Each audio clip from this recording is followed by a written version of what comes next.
सौगंध भवानी की है और शिवाजी की, दुनिया के हर जुल्म को, हर अत्याचार को ठोकर से मिटा दोगे, ठोकर से मिटा दोगे। कुछ हौसला बढ़ा है? कुछ आंदोलन के समय की यादें ताजा हुई हैं? हम जरूर थोड़ी उम्र बढ़ गई है, थोड़ा शरीर हो सकता है कमजोर हो गया हो, लेकिन हमारे हाव भाव जज्बात हमारे गुरु जी की कृपा से आज भी वैसी हैं और अंतिम सांस तक वैसे ही रहेंगे।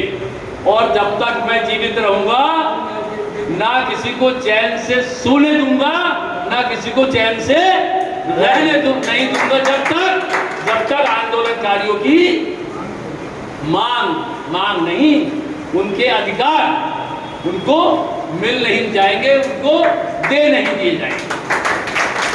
ये मेरा वादा है, ये मुझ पर विश्वास करो।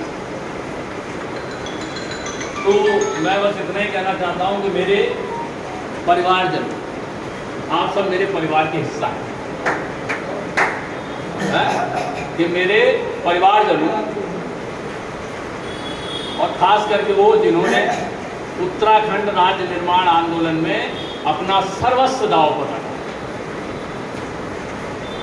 मैंने कहा ना अभिमन्यु, उन अभिमन्युओं ने कभी ये नहीं सोचा होगा कि उनको कुछ मिलेगा, लेकिन वो भी बस जिंदाबाद हाय हाय करते हुए जो है उधर आज हिंदू इंटर कॉलेज से, गोविंद वल्लभ पंत इंटर कॉलेज से, उदामा लाल क्या है वो जूनियर स्कूल था, नवीन जूनियर हाई स्कूल से। अब बताओ जूनियर हाई स्कूल के बच्चों को क्या लेना देना था, लेकिन हम लोग जब उन विद्यालयों के अंदर जाते थे जीजीआई से, तो बच्चे खुश हो जाते थे कि छुट्टी होने वाली है। हम तो घंटी बाद में उठाते थे बजाने के लिए, वो पहले सरिया उठा घंटी बजाते थे, तो छुट्टी हो गई, चलो भैया। रेलवे स्कूल, शुगर फैक्ट्री का स्कूल और सब जो है उनको पता भी नहीं था कि उत्तराखंड क्या होता है, लेकिन उनका योगदान बहुत बड़ा योगदान है। तो उन अभिमन्यु को मैं प्रणाम करता हूं जिन्होंने उस आंदोलन में बढ़ चढ़कर हिस्सा लिया। तो ऐसे परिवारजनों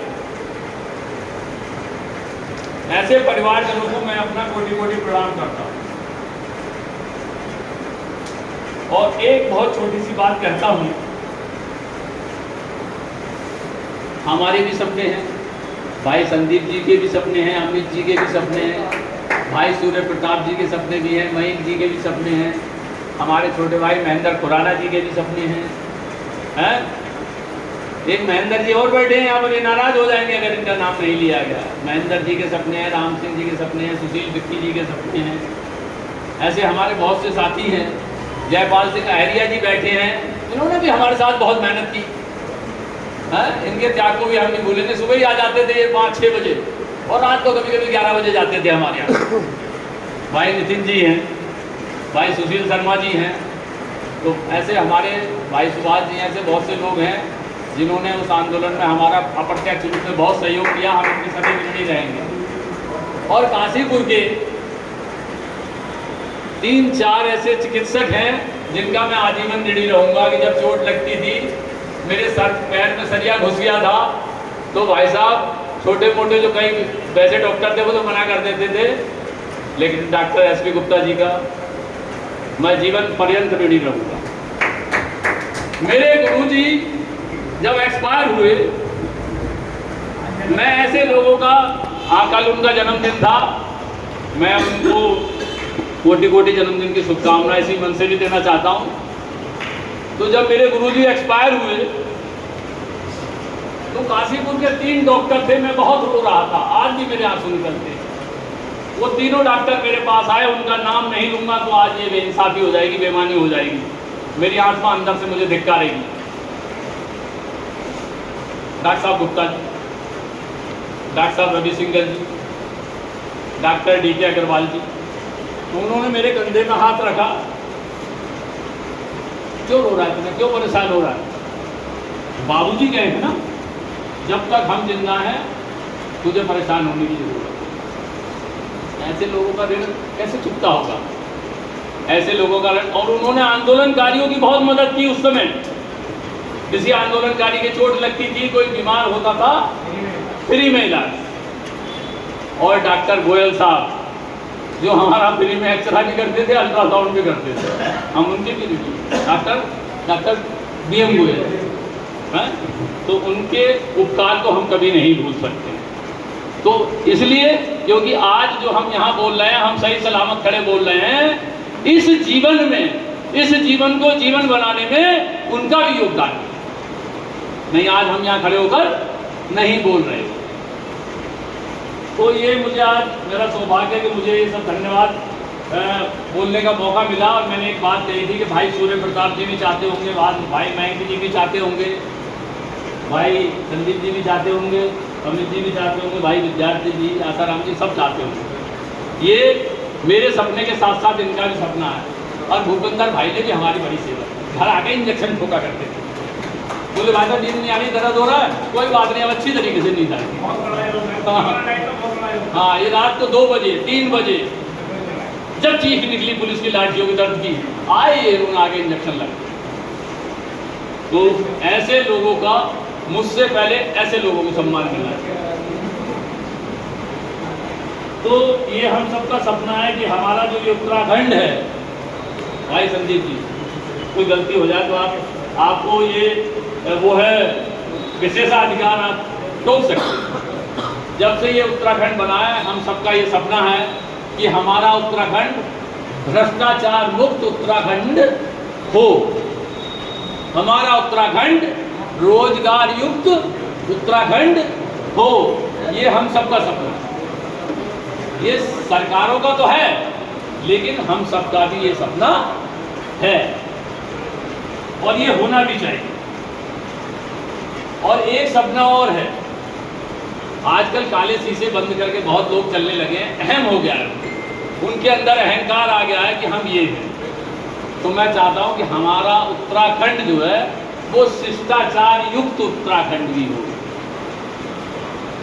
कम से कम ये देखना चाहिए कि हमारे हर उत्तराखंड वासी का कहीं ना कहीं योगदान रहा है, तो उनको सम्मान मिलना ही चाहिए। तो शिष्टाचार उत्तराखंड भी होना चाहिए। तो हमारा जो संघर्ष है भविष्य का, वो इसी के लिए होगा। नितिन जी, अरे कुछ बेरोजगार भाई उनको रोजगार दो यार, हर हाथ को रोजगार हो, हर हाथ में काम हो। हमारे बहुत से साथी बेरोजगार घूम रहे हैं, उनकी जेब में दाम हो, तभी तो लड़ेंगे हम लोग। कैसे लड़ेंगे? इस सम्मान का आनंद तभी है, इस सम्मान का आनंद तभी है। ये सम्मान लेने के बाद हमें चिंता करनी है कि हमारे जो साथी थे उनके लिए हम क्या कर सकते हैं। एक यहाँ ये ताज भाई बैठे हैं, ये सरवर खेड़ा के रहने वाले, ये रात में बेचारे पंपलेट बंटवाया करते थे, कहीं कुछ लिखना होता था, ये कोई बाल्टी बुदक्का लेके चला करते थे। भगवान राम की विजय ऐसे नहीं हुई थी, उनकी सेना में नल और नील थे, लेकिन वो जो एक बहुत बड़ी वानर सेना थी, उसका भी बहुत बड़ा योगदान था। वो जब राम जी का नाम लेता हूँ तो मेरे गुरु जी का नाम भी श्री रामदास खुराना जी हुआ, तो वो भी किसी राम से कम नहीं थे। उन्होंने हम लोगों का बहुत मार्गदर्शन किया, हर कदम पर हम लोगों का हौसला बढ़ाया। आज भी उनके हाथ के लिखे हुए इतने सारे लेटर, उनकी हैंड राइटिंग में लिखे हुए लेटर मैंने संभाल के रखे हैं। वो लिखते थे, फिर मुझे करेक्शन के लिए देते थे, मुझे कुछ करेक्शन करना होता था मैं देता था, फिर उनके पास जाता। तो उनके बिना मेरे लिए वो आंदोलन की लड़ाई लड़ना बहुत मुश्किल काम था। तो इसलिए हमें अपने ऐसे जामवंतों को, ऐसे मनीषियों को भूलना नहीं है, उनको भी अपने हृदय में बसाकर रखना है, उनसे प्रेरणा लेनी है और आगे बढ़ना है। महेंद्र जी भले उनका कहना ना माने, लेकिन हम तो मानेंगे, हम तो उसी परंपरा पे चलेंगे। इनको याद दिलाते रहेंगे कि हमारे पिता तुल्य गुरु जी की परंपरा टूटनी नहीं चाहिए। उस गलती को संभालो, आगे आओ। चाहे चाय की केतली दुकान पर रखनी पड़े, वो बिना चाय पिए किसी को जाने नहीं देते थे। तो ये परंपरा समाप्त नहीं होनी चाहिए।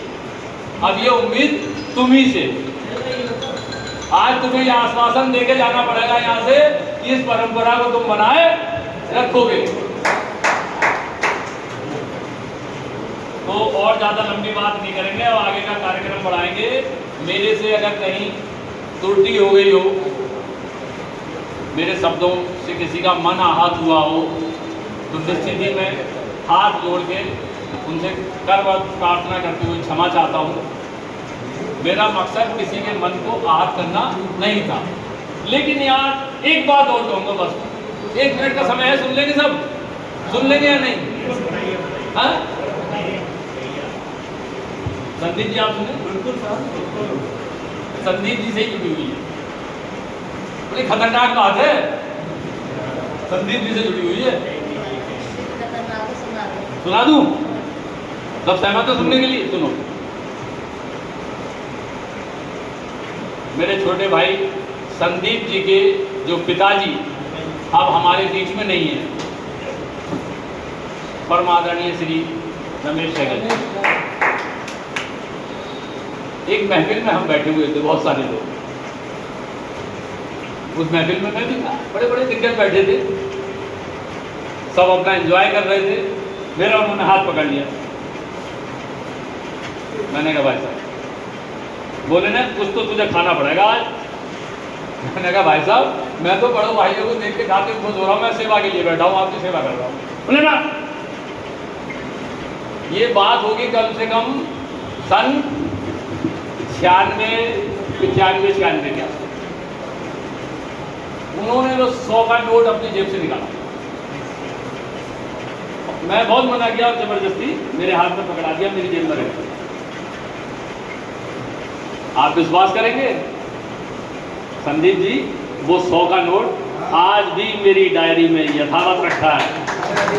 और जब मैं उस नोट को देखता हूं तो मुझे तुरंत अपने बड़े भाई साहब की याद आती, तुरंत याद आती। वो आज भी रखा है नोट। और एक नोट मैंने जनपद के, अब वो संदीप जी के साथ चले गए हैं, पहले धामी जी के साथ हुआ करते थे। रुद्रपुर नया, उधम सिंह नगर नया जिला बना था, तो इंटर कॉलेज में मुख्यालय चला करता था जनपद का। तो एक दिन हम पहुंच गए, ऐसे ही फटे हाल थे हम तो फकीरों की तरह। तो मैंने कहा भाई यार, वो मिल गए, ढुकला लिया हमें वहाँ। मैंने यार ढुकला लिया, चाय पिलाओ। बोले यार मेरे पास तो पैसे ही नहीं है। मैंने यार पैसे तो मेरे पास भी नहीं है। मैंने अच्छा झाड़ा दो, मेरी आदत थी, झाड़ा दो, तो नहीं होंगे पैसे तो मैं पिलाऊंगा, चाय कैसे लाऊं, और निकल आए तो सब छीन लूंगा। तो ठुकराल जी ने अपनी जेब में से निकाला, इधर उधर ढूंढ ढांड का 5 रुपये का फटा हुआ। कितने का? 5 रुपये का। जब ये जिला बना था उसके कुछ दिन की बात है। और वो नोट मैंने ठुकराल जी से ले लिया, अपनी जेब में रख लिया। उन्होंने कहा आप चाय नहीं पीते जा रहे हैं। बोले यार 5 का नोट तो दे दो, यही नोट था मेरे पीछे। वो 5 का नोट भी आज भी मेरे पास रखा है। तो ऐसे हमारे साथी रहे हैं, ऐसे लोगों का हमें आशीर्वाद मिला है। तो मैं अपने सभी साथियों से कह रहा हूँ, ये जो यादें होती हैं ना, जीने के लिए बहुत महत्वपूर्ण होती हैं। तो अगर आपके साथ आपके मित्रों ने, आपके साथियों ने, आपके सहयोगियों ने, आपके रिश्तेदारों ने के साथ ऐसी कोई घटना है, उसको संजो के रखिए। वो आपको जीने के लिए प्रेरित करेगी, जीने की प्रेरणा देगी, और मेरी तरह सुनाने की भी प्रेरणा देगी। तो इन चीजों से जुड़िए, आपकी उम्र बढ़ेगी, आपका ज्ञान बढ़ेगा, आपका मनोबल बढ़ेगा, आपकी शक्ति बढ़ेगी। तो मैं शायद व्यावहारिकता में ज़्यादा चला गया, अब सिर्फ एक ही आश्वासन दूंगा आपको। ये सम्मान पत्र जरूर हमारे भाई आंदोलनकारियों की ओर से मिल रहा है आपको सम्मान पत्र। जो भाई हमारे यहाँ नहीं आए हैं नीरज जी, और अगर वो ये सम्मान पत्र लेना चाहते हैं तो 4-5 लोग आप तय कर लीजिए, हम उनके घर जाकर भी ये सम्मान पत्र उनको देते हैं। हमें कोई हमारा इसमें अपमान नहीं हो रहा है, ना हमको कोई शर्म लग रही है, लेकिन वो हमारे भाई हैं, हम उनके घर जाकर उनको ये सम्मान दे देंगे। और जब हम सम्मान देंगे तो सच मानिए सरकार जरूर आपको सम्मान देगी, सरकार आपको सम्मान जरूर देगी। इसी के साथ और मैं अपने पत्रकार बंधुओं से, वो तो हमारे बहुत पुराने साथी जो मुस्कुरा रहे हैं इधर मेरे को देखकर, हैं? हम उस समय फटे हाल हुआ करते थे, ये जरा हमसे थोड़े से माला माल हुआ करते थे। हम पैदल चला करते थे, ये मोटरसाइकिल स्कूटर से चला करते थे, समझा करो यार बात तो लेकिन है हमारे भाई और इतने दिल से जुड़े हुए हैं ये हमसे, अब से नहीं, कम से कम 25-26 साल हो गए, तब से दिल से जुड़े हुए हैं। और जब भी मैं इनको कहीं देखता हूँ तो इनसे ज़रूर मिलता हूँ। और एक हमारे हरिया जी, ये थैला लेके जो है 25-26 साल से लगे हुए, आज भी थैला लेकर ही चला। थैला मतलब बैग में न्यूज़पेपर रखकर ये पैदल ही सबको बांटता। तो इसी के साथ संदीप भाई, अमित भाई, डॉक्टर आसाराम जी, एक डॉक्टर और थे हमारे बीच में पीएचडी, उन्होंने सामाजिक चीज़ों बहुत पीएचडी कर रखी थी, उन्होंने बहुत समझाया लेकिन वो माने नहीं, बोले अभी मेरी पीएचडी अधूरी है, फिर आऊँगा मैं जन्म लेके। बाबूराम शर्मा जी, उनके बिना अगर कहीं उनकी आत्मा तो तुम्हारे साथ चलती होगी, कंधे बैठती है, तुम विक्रम हुए वो बेताल हुए, समझे? और वो अगर कहीं सुन रहे होंगे तो कम से कम खुश होंगे कि चलो कम से कम मेरे चाहने वाले मुझे याद तो कर। और आपके ऊपर तो हमारे गुरु जी का विशेष आशीर्वाद रहा विद्यार्थी भैया, हैं? तो इसी के साथ जो है